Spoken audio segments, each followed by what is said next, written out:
Number 5 18 ఏళ్ళు నిండిన పిల్లలకు కూడా 250 గజాల స్థలం కూడా ఇచ్చినాం.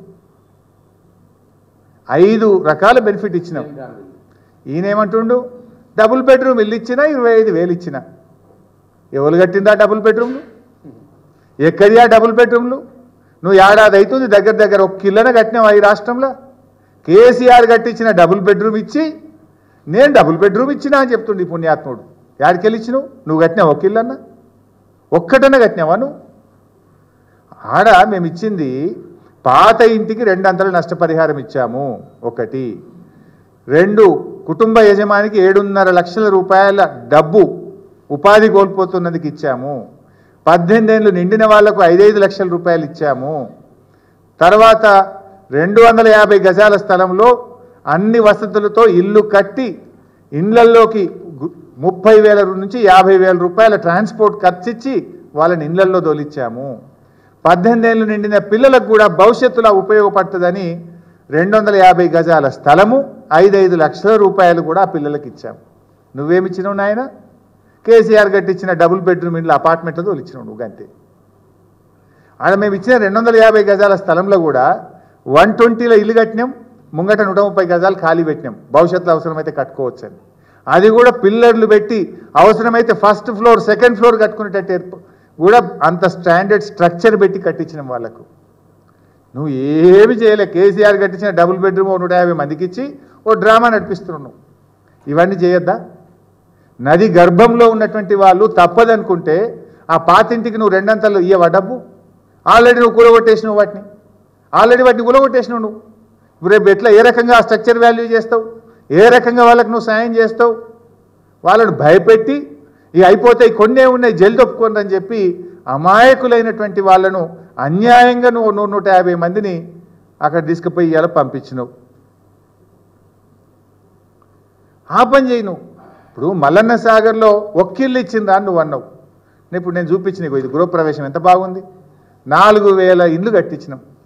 మల్లన్న సాగర్లో R&R కింద కొండపోచమ్మ సాగర్ మల్లన్న సాగర్ మా జిల్లాలో 2,000 కోట్ల రూపాయలు రాష్ట్ర ప్రభుత్వం ఖర్చు పెట్టింది.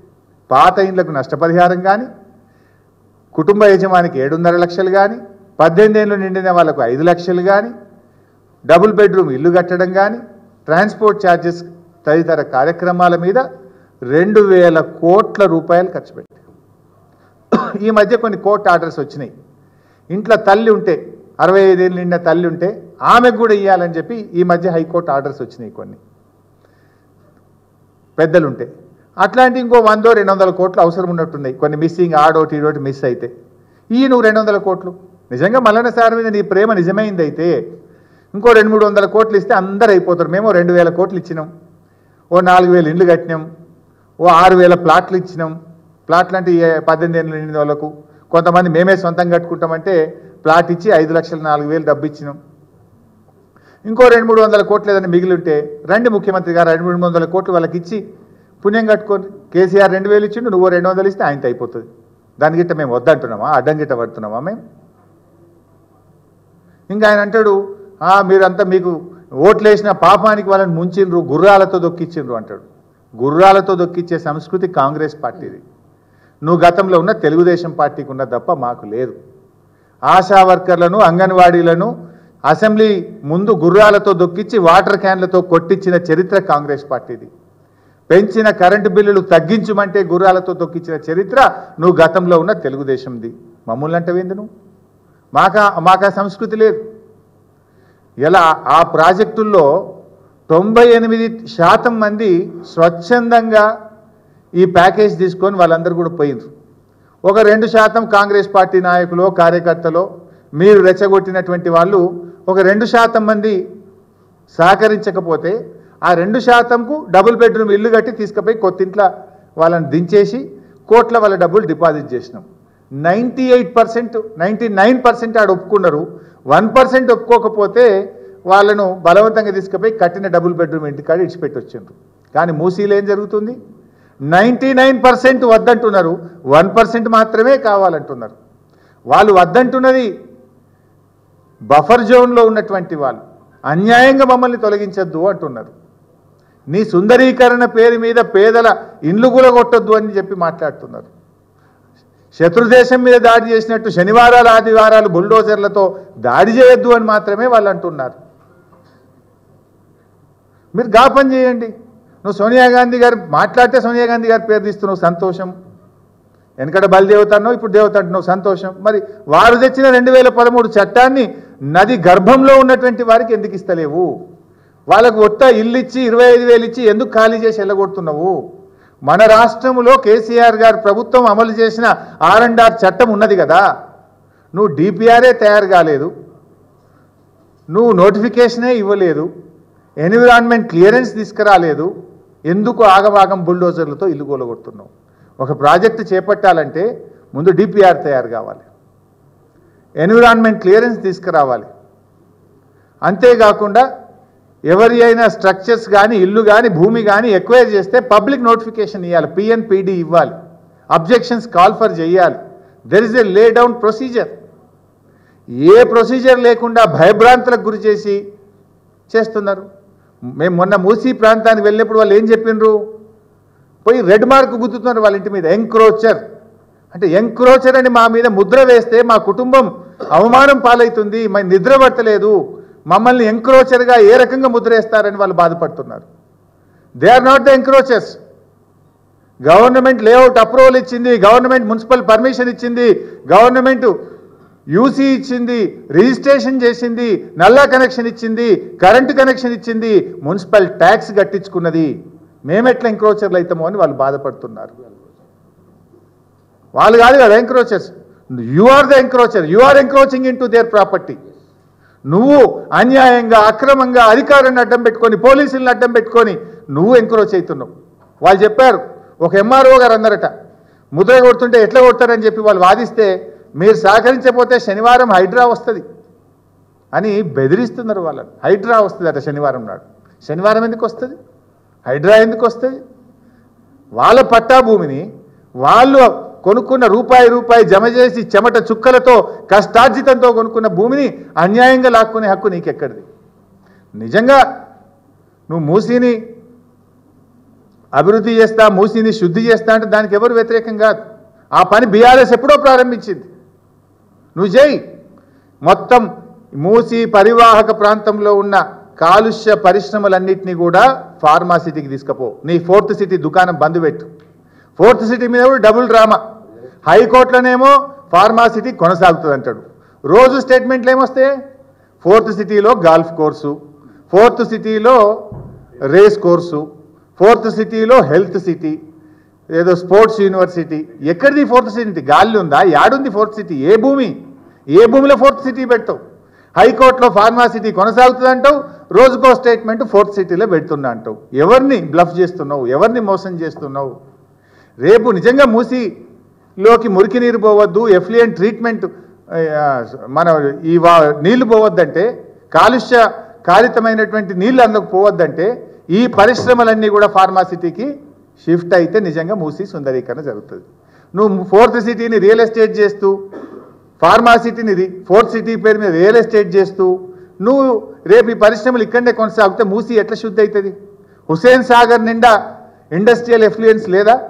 హుస్సేన్ సాగర్ మత్తడి దుంకినప్పుడు నల్లకుంట ద్వారా మూసీలోకి నీళ్లు పోవడం లేదా? అంతేందుకు వికారాబాద్ మున్సిపాలిటీలో అండర్గ్రౌండ్ డ్రైనేజ్ కట్టినారు, అక్కడ STP పనిచేయడం లేదు. వికారాబాద్ మున్సిపాలిటీ నీళ్ళంతా కూడా ఈరోజు మూసీలోకే వస్తున్నాయి. అక్కడ STP పెట్టు. 111 జీవో ఉన్న అన్ని ఊర్లలో కూడా STPలు పెట్టు. ఇవి నువ్వు చేయాల్సిన పని. ఇప్పుడు నల్గొండ ప్రజల్ని రెచ్చగొట్టే ప్రయత్నం చేస్తున్నావు. నిజంగా నల్గొండ జిల్లా ప్రజల మీద నీకు ప్రేమ ఉంటే, నీకు చిత్తశుద్ధి ఉంటే, పారిశ్రామిక వ్యర్థాలు మూసీలోకి పోకుండా చెయ్యి, మురికి నీరు మూసీలోకి పోకుండా చెయ్యి. నువ్వు చేయాల్సిన పని అది. నల్లగొండ ప్రజల్ని అడ్డం పెట్టుకొని రాజకీయం చేయడం కాదు. నిండు హృదయంతో పునర్జీవనం ప్రారంభించు, మేము కూడా సహకరిస్తాం. నువ్వు చేస్తున్నది రియల్ ఎస్టేట్ వ్యాపారం.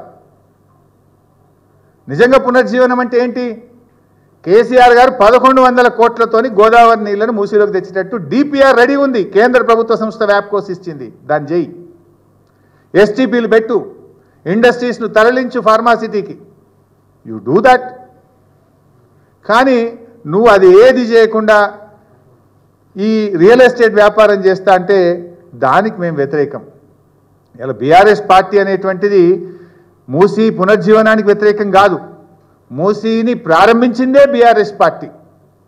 నీ బుల్డోజర్ విధానాలకు మేము వ్యతిరేకం. మీ రియల్ ఎస్టేట్ దందాలకు మేము వ్యతిరేకం. నువ్వు ఎంత వెకిలి దాడి చేసినా, మా మీద నువ్వు ఎంత బురద జల్లే ప్రయత్నం చేసినా బాధితులైన ప్రజల పక్షాన బీఆర్ఎస్ పార్టీ నిలబడుతుంది. నీ దుర్మార్గపు విధానాలను బీఆర్ఎస్ పార్టీ ప్రతిఘటిస్తుంది. పునర్జీవం కోసం బఫర్లో ఉన్న ఇల్లు గులగొట్టాల్సిన అవసరం లేదు. పునర్జీవం చేయాలంటే ఆ నది గర్భంలో ఉన్న కొద్ది మంది చేయొచ్చు. దానికి 2013 యాక్ట్ చేయి. ఇప్పుడు ఇంకొకటి కూడా బైసాబ్ మళ్ళీ ఆయన నిన్నంతా కూడా ఏం చేసిండు, వరదలు ఫ్లడ్స్ అని చెప్పి సోషల్ మీడియాలో డ్రామా నడుపుతుండ్రు. మద్రాసులో వచ్చిన వరదలు చూపిస్తూ, బెంగళూరులో వచ్చిన వరదలు చూపిస్తూ, హైదరాబాద్ మొత్తం వరదలు వస్తాయి అట్లా అయిపోతుంది అని చెప్పి కూడా ప్రజల్ని అంటే మన రాష్ట్ర ప్రజల యొక్క తెలివితేటల్ని ప్రశ్నించే ప్రయత్నం చేస్తున్నారు. ఇప్పుడు యాక్చువల్గా 1908 ఫ్లడ్స్ వచ్చినాయి మూసీలో. ఆ ఫ్లడ్స్ వచ్చినప్పుడు ప్రముఖ ఇంజనీరు మోక్షగుండం విశ్వేశ్వరయ్య గారిని ఈ ఫ్లడ్స్ మీద మాకు ఒక రిపోర్ట్ ఇవ్వండి అంటే అప్పటి నిజాం ప్రభుత్వానికి ఆయన ఒక రిపోర్ట్ ఇచ్చిండ్రు. ఫ్లడ్స్ను రెగ్యులేట్ చేయడానికి ఒక 2 రిజర్వాయర్లు కట్టాలి. ఫ్లడ్ బాగా వచ్చినప్పుడు ఆ రిజర్వాయర్లు కుషన్ను అబ్జర్వ్ చేయగలుగుతాయి, ఫ్లడ్ను మనం ఆపగలుగుతుంది, మనం ఫ్లడ్ను కంట్రోల్ చేయగలుగుతామనే ఉద్దేశంతో వారు ఆ రోజు రిపోర్ట్ ఇచ్చిండ్రు. ఆ రిపోర్ట్లో భాగంగా కట్టిందే ఉస్మాన్ సాగర్, హిమాయత్ సాగర్. 1908లో ఫ్లడ్స్ వస్తే అప్పటి నిజాం మోక్షగుండం విశ్వేశ్వరయ్యను కోరితే ఆయన తిరిగి సర్వే చేసి ఉస్మాన్ సాగర్, హిమాయత్ సాగర్ను ప్రతిపాదించిండు. ఆ ఉస్మాన్ సాగర్, హిమాయత్ సాగర్ను ప్రతిపాదించిన తర్వాత అలాంటి ఫ్లడ్స్ మళ్ళీ రాలే. 1908లో వచ్చినటువంటి ఫ్లడ్స్ ఇప్పుడు రాలేదు. Because they are observing the floods. అవి రెగ్యులేట్ చేస్తున్నాయి ఫ్లడ్స్ను. నిజంగా కూడా వస్తాయి అనుకో, సబర్మతి రిజర్వాయర్ నదిలో ఏం చేసిండ్రు, గైడ్ వాల్ కట్టిండ్రు. పక్కన కొంచెం గైడ్ వాల్ కట్టి లేపినావనుకో, ఏమైనా నిజంగా అంత ఫ్లడ్ వస్తుందంటే నీకు ఇంజనీర్లు రిపోర్ట్ ఇస్తే నువ్వు గైడ్ వాల్ కట్టు, ఇండ్లెందుకు కూలగొట్టవు ఉన్నది. ఇంకా అవసరమైతే కొద్దిగా లేపు. ఇదేదో అంటే ప్రజలను భయభ్రాంతులకు గురి చేసి, ప్రజలను కన్ఫ్యూజ్ చేసి, తెలంగాణ ప్రజలను తెలివితేటల్ని ప్రశ్నించే విధంగా చేస్తుండే ఆయన. 1908 తర్వాత ఉస్మాన్ సాగర్, గండిపేట కట్టిన తర్వాత, హిమాయత్ సాగర్ కట్టిన తర్వాత మళ్ళీ వచ్చినాయి ఆ రకమైన ఫ్లడ్స్. ఒకవేళ వస్తే నీకు రిపోర్ట్ ఉంటే you build the guide wall. పేదలు ఎందుకు ఉసురు పోసుకుంటావు? వాళ్ళు ఏడుస్తున్నారు కదా ఆడబిడ్డలు. బఫర్ జోన్లోకి పోవాల్సిన అవసరం లేదు. బఫర్ జోన్లో నీ ఆలోచన ఏంది? నేను చూపించిన వీడియోలో ఏం కనబడుతుంది? మళ్ళీ ఇల్లు కూలగొడతా, మాల్ కడతా. మాల్ కడితే నీకు అబ్జెక్షన్ రాదా? మల్లయ్య ఇల్లు ఉంటే నీకు బఫర్లో అబ్జెక్షన్ ఉంటే మాల్ కడితే అబ్జెక్షన్ ఉండదా? మల్లయ్య ఇల్లుకు అబ్జెక్షన్ వచ్చినప్పుడు మాల్కి ఎందుకు అబ్జెక్షన్ ఉండదు? Why are you taking Mallaiah house to construct a mall? You answer this. On the name of regeneration, on the name of development మీరు రియల్ ఎస్టేట్ వ్యాపారం చేసే ప్రయత్నం చేస్తాం. దానికి మేము వ్యతిరేకం. నీ దుర్మార్గపు విధానాలకు మేము వ్యతిరేకం. దీని వెనుక జరగబోతున్నటువంటి అవినీతికి బీఆర్ఎస్ పార్టీ వ్యతిరేకం. పేదల ఇండ్లను దుర్మార్గంగా బుల్డోజర్లతో కూలగొట్టడానికి వ్యతిరేకం తప్ప మేము బ్యూటిఫికేషన్, రీజనరేషన్కు వ్యతిరేకం కాదు. బ్యూటిఫికేషన్ అన్నది నువ్వు, నీ మంత్రులు అన్నారు తప్ప మేము అనలే. అందువల్ల చేయాల్సిన పని చాలా ఉన్నది, అది చెయ్యి. ముందు డిపిఆర్ తయారు చేయి. నువ్వు ఏం చేయదలుచుకున్నావు ప్రజల ముందు పెట్టు. ఎక్వైర్ చేయాలనుకున్న ల్యాండ్ కానీ ఇండ్లు కానీ 2013 యాక్ట్ ప్రకారంగా నోటిఫికేషన్ ఇవ్వు. నిజంగా రీజనరేషన్కి ఏం కావాలనో అది చెయ్యి. కానీ బ్యూటిఫికేషన్ పేరు మీద రియల్ ఎస్టేట్ వ్యాపారం చేయొద్దని మాత్రమే బీఆర్ఎస్ పార్టీ కోరుతుంది.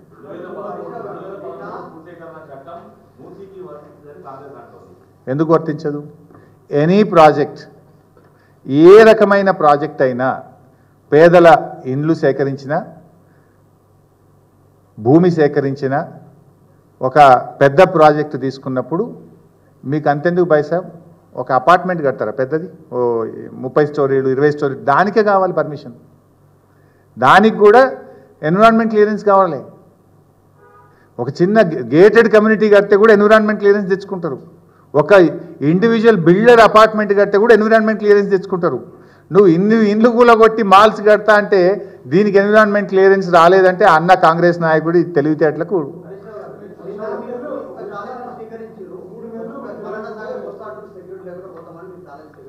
అది కూడా మీరే అడగాలి భాయ్ సాబ్. రేపు 9 గంటలకు పోదామా, మరి ఎల్లుండి పోదామా చెప్తే నేను వస్తా.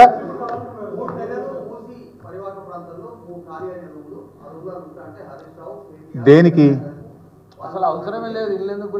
ఒక నిమిషం, 3 నెలలు నన్ను మూసీలో ఉండమంటున్నాడు అంటున్నావు. దేనికోసం ఉండమంటున్నాడు? ఒక మాట ఇప్పటిదా కాదు భాయ్ సాబ్, ఇప్పటిదాకా నేనేం చెప్పినా మీరు విన్నారు కదా. మూసీ పునర్జీవం మేమే ప్రారంభించినాం బీఆర్ఎస్ పార్టీ. దాన్ని కంటిన్యూ చేయి, దాన్ని పూర్తి చేయి. గోదావరి నీళ్లను కొండపోచమ్మ సాగర్ నుంచి తెచ్చి 1100 కోట్లతో డిపిఆర్ రెడీగా ఉంది. అందులో పోసి శుద్ధమైనటువంటి గోదావరి జలాలను మూసీలో పారించు. ఆ ప్రక్రియ మేము సగం చేసి పెట్టినాం.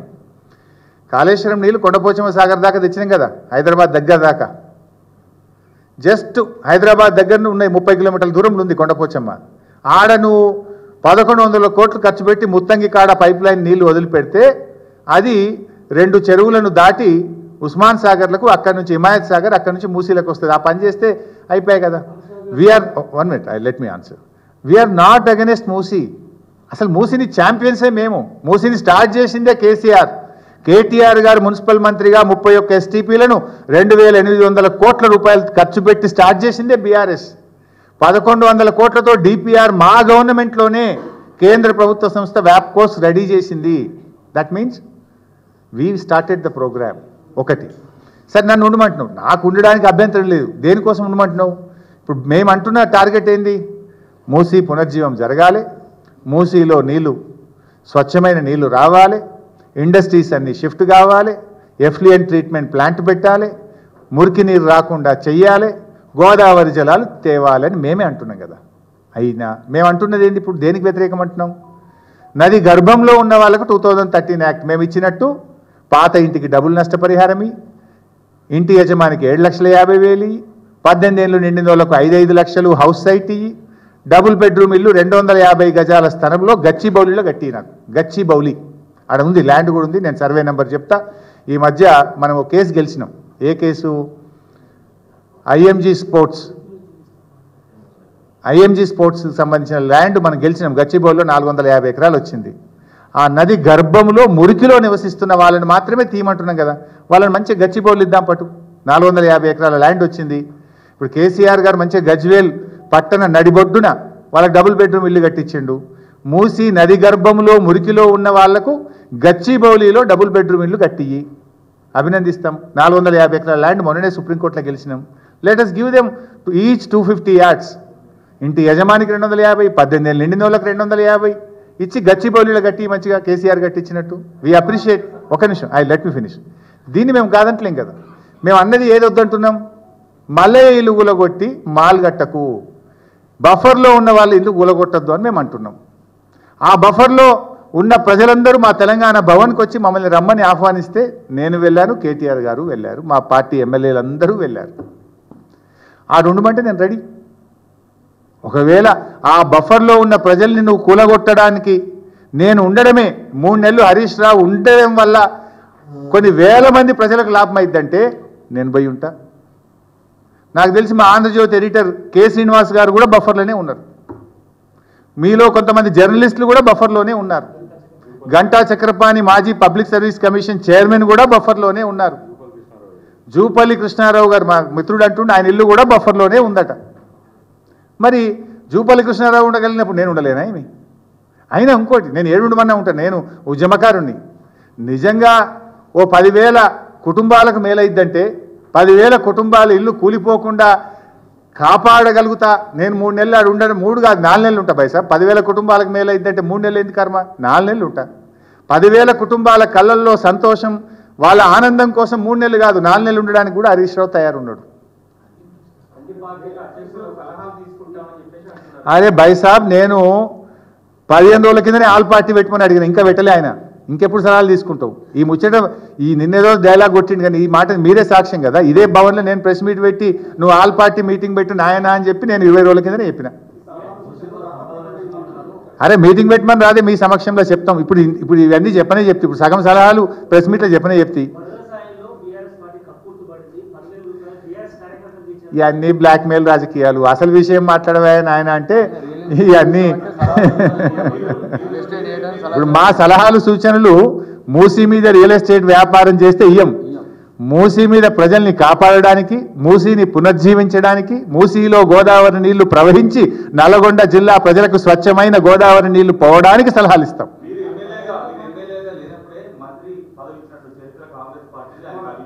అన్న నేను ఎన్నిటికి ఆన్సర్ ఇస్తా కానీ మరి నాకు డైల్యూట్ అవుతుంది. ఇది లాస్ట్ క్వశ్చన్. ఇక ఎమ్మెల్యే లేనప్పుడు నాకు మంత్రి ఇచ్చింది అన్నావు, ఆ టైంలో నువ్వేడున్నావు?